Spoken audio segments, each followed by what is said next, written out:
통계청에서 발표한 2024년 국민 삶의 질에 대한 조사가 있었습니다. 그러니까 통계청에서 우리나라 사람들이 얼마나 만족함을 느끼며 살아가고 있는지에 대해서 조사를 한 건데요. 한국 사람들이 느끼고 있는 삶의 만족도는 그리 높지 않습니다.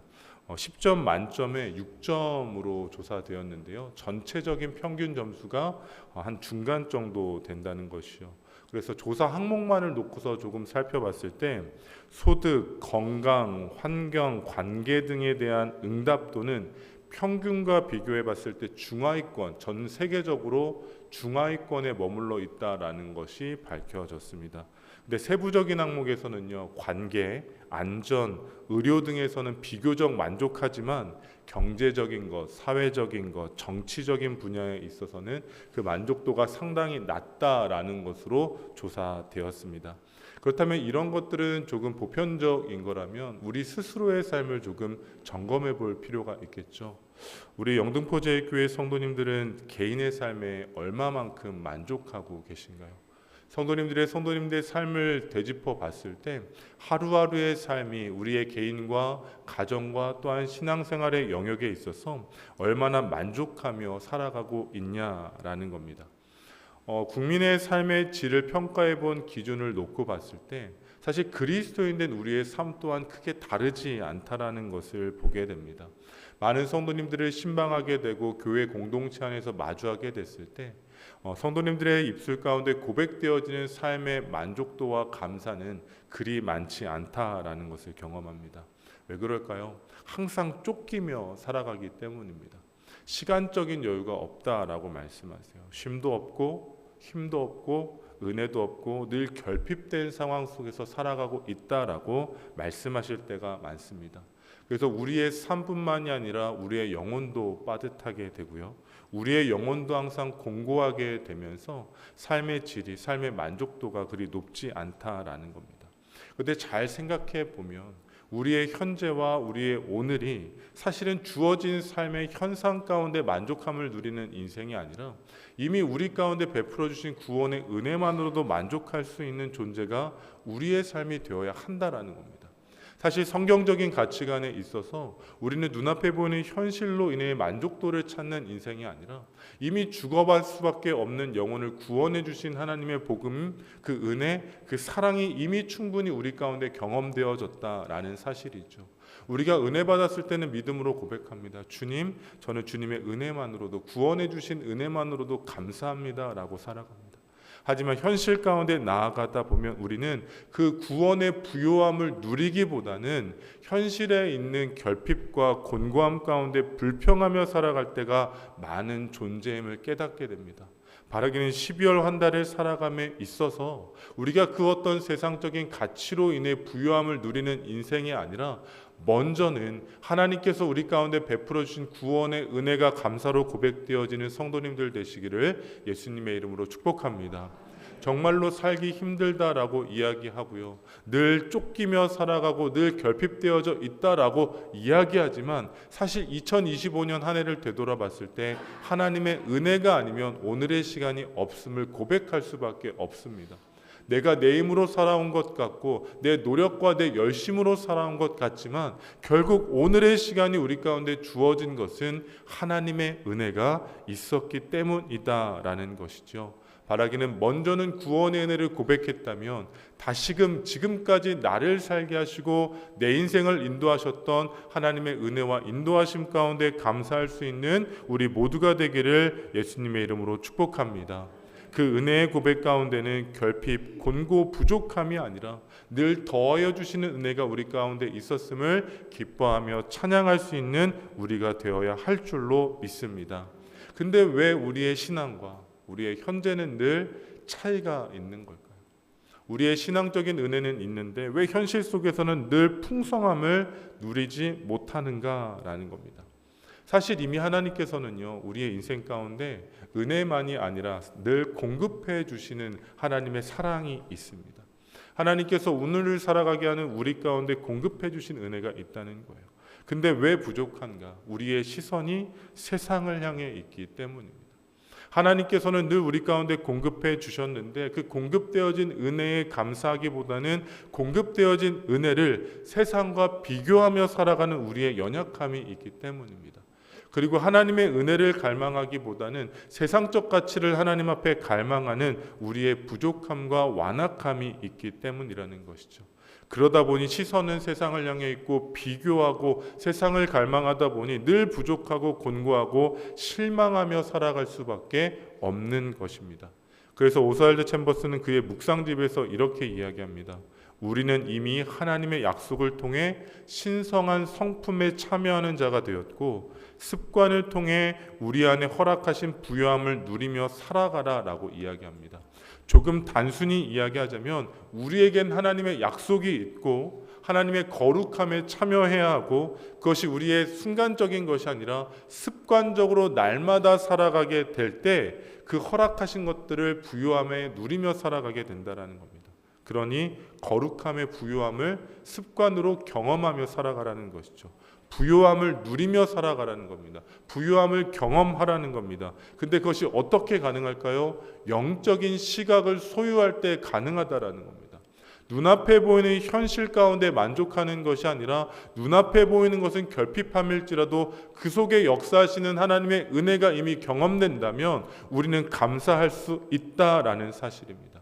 눈앞에 보여있는 펼쳐져 있는 현실 가운데 절망하는 것이 아니라 그 현실 속에서도 우리의 영혼을 부유하게 하시고 우리의 삶을 새롭게 하시고 우리의 인생을 생명의 길로 인도하시는 하나님의 은혜를 볼 수 있는 영적인 시각을 소유해야 한다는 것이죠. 이게 습관처럼 우리의 삶이 되어야 한다는 겁니다.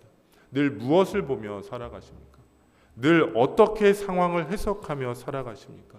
우리는 하나님의 관점에서 성경적인 시각으로 정말로 복음의 세계관을 통해 오늘을 바라볼 수 있는 주의 사람들이 되어야 할 줄로 믿습니다. 눈앞에 보이는 현실은 절망과 두려움 가운데 있지만 우리 가운데 영적인 시각이 허락되어진다면 이미 일하고 계신 하나님의 은혜가 우리 가운데 경험되어질 줄로 믿습니다. 그렇기 때문에 우리는요, 날마다 말씀과 기도 가운데 하나님의 일하심을 보아야만 합니다. 말씀을 통해 기도를 통해 우리의 삶이 해석되어져야 한다라는 것이죠. 사실 우리는 말씀과 기도 가운데 우리의 인생을 비추어 보면 이미 우리는 구원받은 자고 하나님의 자녀인 줄로 믿습니다. 하나님의 자녀 가운데 무엇이 부족할까요? 하나님의 자녀된 인생 가운데 무엇이 그토록 곤고할까요?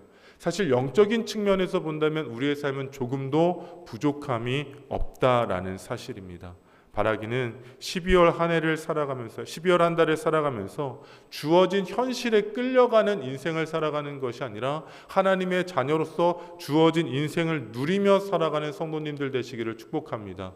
눈앞에 보이는 현실 가운데 끌려다니며 늘 불평하며 원망하는 한 달이 아니라 이미 내 삶을 부유하게 하신 하나님의 은혜 가운데 거하며 살아갈 수 있는 우리 성도님들 되시기를 예수님의 이름으로 축복합니다. 계속해서 오늘 본문의 말씀을 묵상하다 보면 베드로는 부요한 삶을 살아감에 있어서 신성한 성품에 참여하는 데까지 나아가라고 이야기합니다. 부요함을 누리기 위해서는요, 하나님의 본성이 우리 가운데 회복되어져야 된다는 겁니다. 하나님의 형상으로 지음받은 우리가 단순히 예수 그리스도를 믿는 믿음 안에 머무는 것이 아니라 삶의 자리 속에서 하나님의 거룩함을 회복해야 된다라고 계속 이야기하고 있는 겁니다. 그런데 우리는 연약한 죄인이기 때문에 사실 스스로 거룩해지기란 불가능합니다. 늘 거룩해지기를 위해 애쓰지만 죄와 욕망이 우리를 사로잡기 때문이라는 것이죠. 사실 우리의 본성은요, 1차원적인 것 가운데 끌려갈 수밖에 없습니다. 눈앞에 보여지는 것, 우리가 욕망하는 것, 우리가 바라는 것 가운데 끌려갈 수밖에 없다라는 것이죠.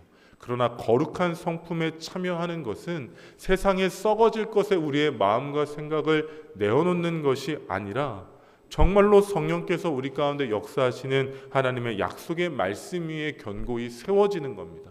거룩함은 썩어질 것들을 채워감에 있는 것이 아니라 거룩한 삶은 영원한 하나님의 말씀 위에 우리의 삶을 세워가는 것이다 라는 것이죠. 바라기는 12월 한 달을 살아가면서요, 약속의 말씀 위에 견고히 세워지는 주님의 삶이 되어지기를 소원합니다.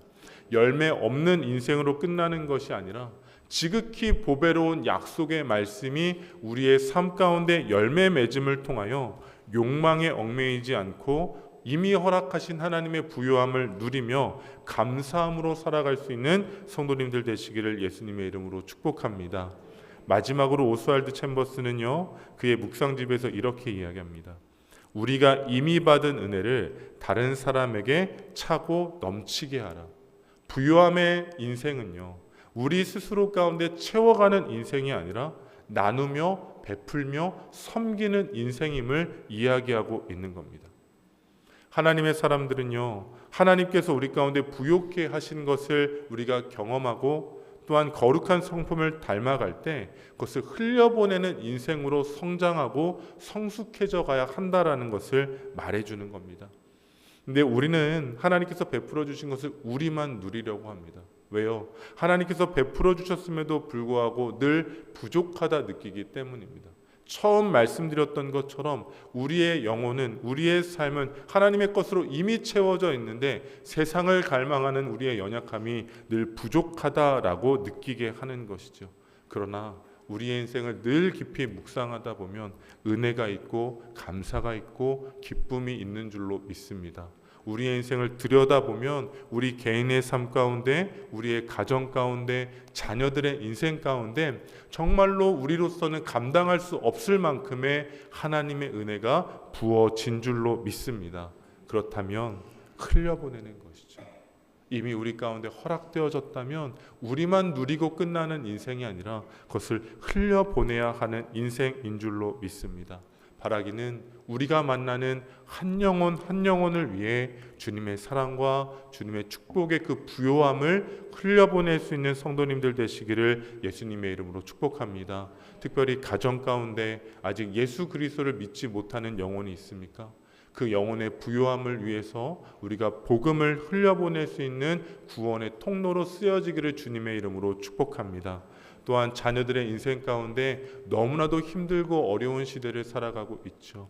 그 시대를 살아감에 있어서 늘 영혼이 곤고하고 결핍되어져 있을 때가 있습니다. 그러나 우리는 우리가 먼저 경험한 하나님의 은혜, 이미 역사하고 계신 하나님의 일하심을 볼 수 있는 영적인 시각을 갖고 자녀 세대와 다음 세대를 위해 기도를 흘려보낼 수 있고 말씀의 축복을 흘려보낼 수 있는 귀한 통로로 쓰여지는 성도님들 되시기를 소원합니다. 이게 부요한 삶을 살아가는 것이라는 거죠. 우리가 이미 공급받은 것을 가정과 자녀와 일터와 사업장 가운데 그리고 교회 공동체 가운데 흘려보냄을 통하여 12월 한 달도 하나님의 자녀로서 부요한 삶을 살아가는 그 부요함 가운데 감사와 기쁨과 찬송을 올려드릴 수 있는 우리 영등포제일교회 성도님들의 개인의 삶과 과정과 우리 교회가 되어지기를 예수님의 이름으로 축복합니다. 기도하겠습니다.